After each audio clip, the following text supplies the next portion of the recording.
ನಾವು ಇವಾಗ ಬೆಂಗಳೂರಿನ ನೆಲಮಂಗಲದಲ್ಲಿದ್ದೀವಿ.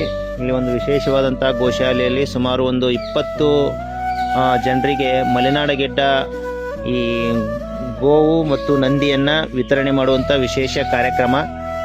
ಈ ಒಂದು ಕಾರ್ಯಕ್ರಮಕ್ಕೆ ಲಿಂಗಸೂರದಿಂದ ಶ್ರೀಯುತ ಸಿದ್ದನಗೌಡ ಪಾಟೀಲ್ ಅವರು ಬಂದಿದ್ದಾರೆ. ಅವರು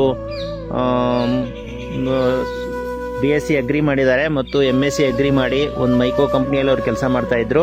ಈಗ ಅದನ್ನು ತೊರೆದು ಈ ಒಂದು ನಂದಿ ಆಧಾರಿತವಾದಂಥ ಒಂದು ಕೃಷಿಯನ್ನು ಮಾಡಬೇಕು ಅನ್ನುವಂಥ ಒಂದು ಉದ್ದೇಶದೊಂದಿಗೆ ಈ ತಾವೇನು ನೋಡ್ತಾ ಇದ್ದೀರಿ ಇವುಗಳನ್ನು ಅವರು ಪಡೆದಿದ್ದಾರೆ.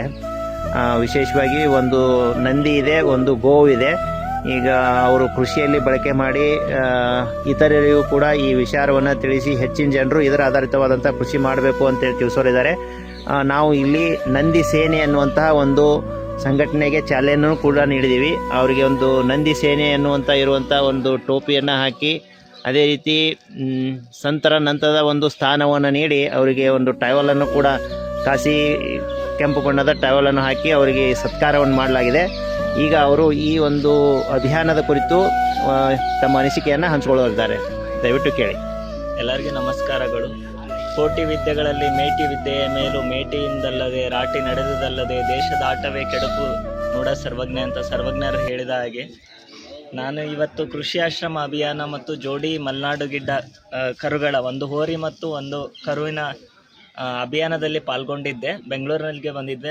ನನ್ನ ಉದ್ದೇಶ ಇರುವುದು ನಾವು ಸಾವಯವ ಕೃಷಿ ಮಾಡ್ತಿರೋದು ನಮ್ಮ ಲಿಂಗಸೂರು ಏರಿಯಾ ಒಳಗಡೆ.